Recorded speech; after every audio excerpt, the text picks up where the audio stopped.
सभी प्रिय विद्यार्थियों को ढेर सारा नमस्कार। My self doctor Mukesh Kumar और स्वागत है आपका हमारे एमकेएस चैनल में। बेसिकली आज के इस वीडियो में हम बात करने वाले हैं आपके BS nursing versus GNM versus ANM के बारे में। काफी ज्यादा कमेंट आ रहे थे प्रिय विद्यार्थियों के, और जैसा कि आपको पता है सही सारे कमेंट हमारे द्वारा देखे जाते हैं। काफी सारे विद्यार्थियों का यही कहना था, सर यहाँ पे बीएस नर्सिंग कोर्स अच्छा होता है या जीएनएम कोर्स अच्छा होता है या फिर एएनएम कोर्स अच्छा होता है, हमको कौन सा कोर्स करना चाहिए, हमको थोड़ा गाइड कीजिए। इस वीडियो में आपको सब कुछ मैं बताने वाला हूं और उसके बाद आप खुद डिसाइड करोगे कि हमारे लिए अच्छा ऑप्शन क्या रहने वाला है। यहां पर हम बात करेंगे कि अगर आपको बीएस नर्सिंग करनी है या जीएनएम करना है या फिर एएनएम करना है तो इसके लिए आपका एलिजिबिलिटी योग्यता क्या रहता है, यहाँ पर कॉलेज का फीस क्या रहता है। इसके अलावा हम यहाँ पे बात करेंगे कि ये किस टाइप का कोर्स है, जो भी आप करने जा रहे हो इसमें क्या क्या स्कोप है, क्या क्या सैलरी है, ये सारी बातें आपको इस वीडियो में मिलने वाली है। और इनके फॉर्म कब भरे जाते हैं, सारा डिटेल आपको सिर्फ और सिर्फ इस वीडियो में मिलने वाला है। और मैंने आपको पहले बता रखा है कि अगर आपने इस चैनल को सब्सक्राइब कर रखा है, बेल आइकन पर प्रेस कर रखा है, तो ऐसी मेडिकल नर्सिंग की नॉलेज आपको मिलती रहेगी। चलिए प्रिय विद्यार्थियों, सबसे पहले हम यहाँ पे बात कर लेते हैं एलिजिबिलिटी यानी कि योग्यता के बारे में। अगर आप बीएस नर्सिंग करना चाहते हो, जीएनएम करना चाहते हो या फिर एएनएम करना चाहते हो तो इसके लिए क्या क्या योग्यता आपका होना चाहिए। तो चलिए सबसे पहले बात कर लेते हैं आपके बीएससी नर्सिंग कोर्स की, कि अगर आपको बीएससी नर्सिंग का कोर्स करना है तो इसके लिए क्या योग्यता चाहिए। तो इसके लिए जो योग्यता गवर्नमेंट ने डिसाइड कर रखी है वो यहाँ पे कर रखी है कि आपका साइंस बायोलॉजी सब्जेक्ट होना चाहिए 12th में, तो आप इस कोर्स को कर सकते हो। फिजिक्स, केमिस्ट्री, बायोलॉजी और इंग्लिश ये सब्जेक्ट होना जरूरी है, और इन सब्जेक्टों में कम से कम आपका 40% 40% अंक होना चाहिए, और आपकी जो उम्र है वो कम से कम 17 साल होना चाहिए, तो आप इस कोर्स को कर सकते हो। अब इसी प्रकार अगर हम बात करें आपके जीएनएम कोर्स की, कि जीएनएम का कोर्स कौन कौन कर सकता है और ये किसके लिए अच्छा रहता है। बेसिकली जो जीएनएम कोर्स है ये आपका रहता है 3.5 साल का कोर्स, और इसके लिए जो योग्यता है वो है यहाँ पर 12th पास और एनी स्ट्रीम एनी सब्जेक्ट, कोई भी विषय हो आपका 12th में आप कर सकते हो, चाहे आपका यहाँ पे आर्ट्स कॉमर्स हो या फिर आपका मैथमेटिक्स हो, तब भी आप इस कोर्स को कर सकते हो। फिर आता है आपका यहाँ पे एएनएम, कि अगर हमको एएनएम करना है तो इसके लिए क्या योग्यता रखी गई है गवर्नमेंट द्वारा। बेसिकली यहाँ पर आपका 12th पास होना जरूरी है, और कोई भी सब्जेक्ट आपका हो आप अप्लाई कर सकते हो। यहाँ पे आर्ट्स कॉमर्स वाले भी अप्लाई कर सकते हैं एएनएम के लिए। और इसी के साथ अगर हम एज की बात करें तो आपका एज कम से कम यहाँ पे 17 साल होना चाहिए। और एएनएम की खास बात है कि ये कोर्स सिर्फ और सिर्फ महिला अभ्यर्थी यानी कि गर्ल्स के लिए रहता है। तो अगर आप बॉयज हो तो आप एएनएम का कोर्स नहीं कर सकते, आपके लिए जीएनएम और बीएस नर्सिंग वाला ऑप्शन रहता है। मेरे प्रिय विद्यार्थियों, इस प्रकार से आपका योग्यता इन कोर्सेज के लिए रहने वाला है। अब यहाँ पे बात कर लेते हैं आपकी कोर्स अवधि के बारे में, कि कितना टाइम लगता है इन कोर्स को करने के लिए। अगर हम बीएस नर्सिंग की बात करें तो इस कोर्स को करने के लिए जो आपको टाइम लगता है वो लगता है 4.5 साल का। 6 महीने की इसमें इंटर्नशिप होती है और 4 साल का आपका बीएससी नर्सिंग कोर्स होता है। इसी प्रकार अगर हम जीएनएम की बात करें तो इसके लिए जो टाइम ड्यूरेशन है वो है 3.5 साल। 3.5 साल में कंप्लीट आपका हो जाता है। 3 साल का आपका जीएनएम का कोर्स और प्लस 6 महीने की इंटर्नशिप इसमें रहती है। इसी प्रकार अगर हम एएनएम की बात करें कि एएनएम के लिए कितना टाइम हमको लगता है, तो एएनएम का जो कोर्स होता है वो 2 साल का होता है। 2 साल में कंप्लीट आप कर सकते हो। अब बात कर लेते कोर्स टाइप के बारे में, कि ये किस प्रकार के किस टाइप के कोर्स है। तो आपका बीएससी नर्सिंग जो कोर्स है वो एक प्रोफेशनल डिग्री कोर्स है। डिग्री कोर्स का बेनिफिट होता है कि आप मेडिकल फील्ड के अलावा बाकी के जो अदर फील्ड है उनमें भी अप्लाई कर सकते हो। क्लियर। फिर आता है आपका जीएनएम। तो जीएनएम किस प्रकार का कोर्स है, किस टाइप का कोर्स है, तो ये आपका डिप्लोमा टाइप कोर्स है, यानी कि डिप्लोमा कैटेगरी में इसको रखा गया है। फिर आता है आपका एएनएम। तो एएनएम आपका सर्टिफिकेट कोर्स है, यानी कि आप इसी फील्ड में रह सकते हो, अदर फील्ड में नहीं जा सकते। तो ये बेसिक डिफरेंस होता है डिग्री डिप्लोमा और सर्टिफिकेट में आपको बेसिक अंतर पता होना चाहिए। तो डिग्री का मतलब है कि आप मेडिकल फील्ड के अलावा अदर फील्ड में भी जा सकते हो। जैसे कि मेडिकल की जो वैकेंसी निकलती है, नर्सिंग ऑफिसर हो गया, सीएचओ हो गया, है ना, स्टाफ नर्स हो गया, इनमें तो आप अप्लाई कर ही सकते हो। लेकिन अगर आपके पास डिग्री है जैसे कि बीएससी नर्सिंग, तो आप अदर फील्ड जैसे कि यहाँ पे आईएएस हो गया, आरएस हो गया, आईपीएस हो गया, अदर काफी सारी वैकेंसी जो निकलती है वहां पे भी आप अप्लाई कर सकते हो।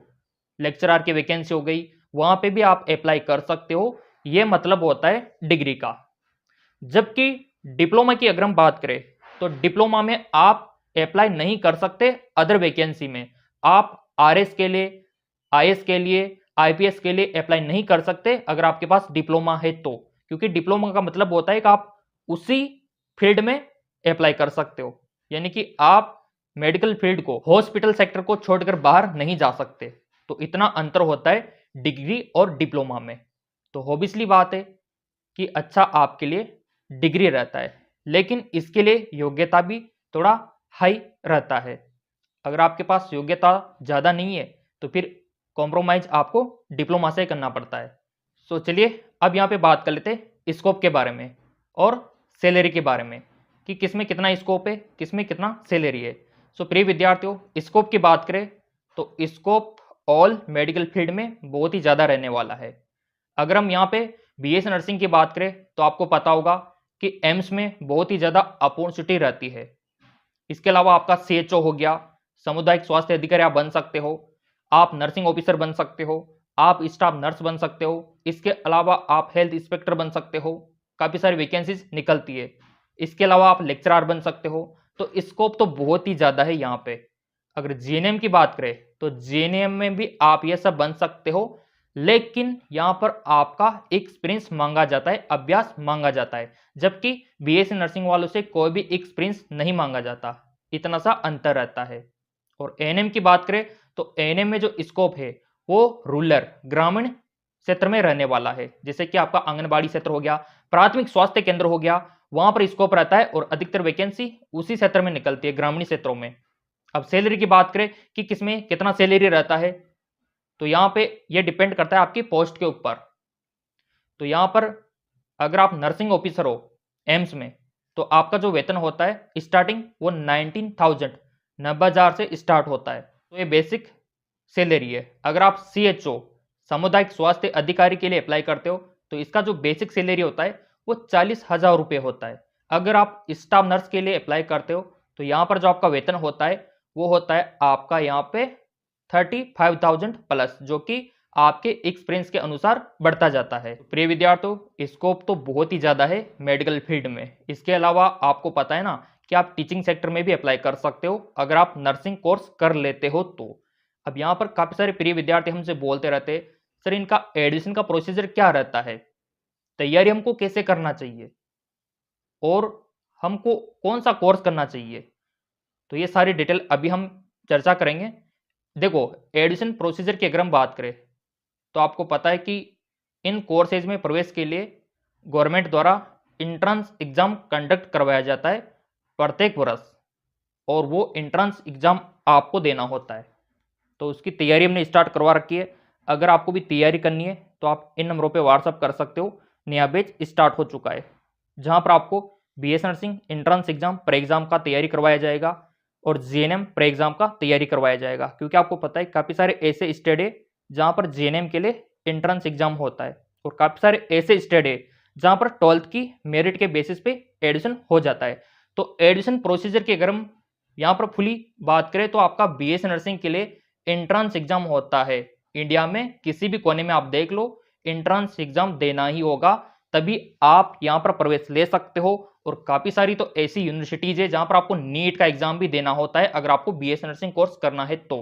जैसे कि आपका बीएचयू हो गया, जिपमर हो गया, है ना, इसके अलावा आपका एलएचएमसी हो गया। काफ़ी सारी यूनिवर्सिटीज है जहाँ पर नीट का एग्जाम कंपलसरी है। बाकी स्टेट में आपको एंट्रेंस एग्जाम देना ही होता है, जिसकी तैयारी हमने शुरू करवा रखी है। बाकी जीएनएम एडमिशन प्रोसीजर की बात करें तो यहाँ पर 12th की मेरिट के बेस पर होता है काफ़ी सारे स्टेट में, और काफ़ी सारे ऐसे स्टेट है जहाँ पर आपका पर एग्जाम होता है, जैसे कि एमपी हो गया, आपका झारखंड हो गया, उत्तराखंड हो गया, यहाँ पर एंट्रेंस एग्जाम देना होता है। जबकि आपका राजस्थान हो गया, जैसे स्टेट में मेरिट के बेस पर होता है। तो ये बेसिक डिफरेंस है एडमिशन प्रोसीजर में। और एएनएम के लिए भी सेम यही क्राइटेरिया है, काफ़ी सारे स्टेट में मेरिट के बेस पर होता है और काफ़ी सारे स्टेट में एंट्रेंस एग्जाम देना होता है। अब यहाँ पर आप बोलेंगे सर इनके एप्लीकेशन फॉर्म कब निकलते हैं? सो प्रिय विद्यार्थियों, जब आपका 12th का एग्जाम कंप्लीट हो जाता है उसके बाद ये फॉर्म निकाले जाते हैं। वो तो हम आपको बता देंगे क्योंकि आपने चैनल सब्सक्राइब कर रखा है, बेल आइकन पर प्रेस कर रखा है। और जो सबसे पहले फॉर्म निकलते हैं वो आपके AIIMS, BS nursing, military nursing, इनके पहले निकलते हैं और वो सारे फॉर्म मैं आपको इन्फॉर्म कर दूंगा। अब यहाँ पर आप सोच रहे होंगे कि हमारे लिए कौन सा कोर्स अच्छा रहेगा, बीएस नर्सिंग या जीएनएम या एएनएम? तो देखिए, ये डिपेंड करता है आपकी योग्यता के ऊपर, आपकी एलिजिबिलिटी के ऊपर। सो अगर आप साइंस बायोलॉजी के स्टूडेंट हो तो मैं आपको यही कहूँगा, आपको सिर्फ और सिर्फ बीएससी नर्सिंग कोर्स करने के बारे में सोचना चाहिए। अगर आप नर्सिंग कोर्स करने जा रहे हो तो सबसे बेस्ट है बीएससी नर्सिंग आपके लिए। स्पेशली साइंस बायोलॉजी विद्यार्थियों का भविष्य इसी में सुनहरा है। और अगर आप आर्ट्स कॉमर्स कैटेगरी से बिलोंग करते हो और आप नर्सिंग फील्ड में जाना चाहते हो तो एक ही ऑप्शन है जीएनएम। ये कोर्स सबसे बेस्ट रहेगा आर्ट्स कॉमर्स वालों के लिए जो यहाँ पर मेडिकल फील्ड में जाना चाहते हैं। फिर यहाँ पर बात आती है कि सर हमारा आर्थिक स्थिति थोड़ा कमज़ोर है और स्पेशल लड़कियों के लिए जिनको बड़े शहरों में नहीं भेज सकते पेरेंट्स, तो उनके लिए सबसे अच्छा ऑप्शन है एएनएम का। तो आपको एएनएम करना चाहिए। तो इस प्रकार से आपके लिए ऑप्शंस ये रहने वाले हैं। सो मेरे प्रिय विद्यार्थियों, यहाँ पर हमने योग्यता की बात कर ली, कोर्स अवधि की बात कर ली, कोर्स के टाइप मैंने आपको बता दिए, यहाँ तक कि एडमिशन का प्रोसीजर मैंने आपको बता दिया। इसके अलावा यहाँ पर मैंने आपको बता दिया कि आपके लिए अच्छा कोर्स कौन सा रहने वाला है।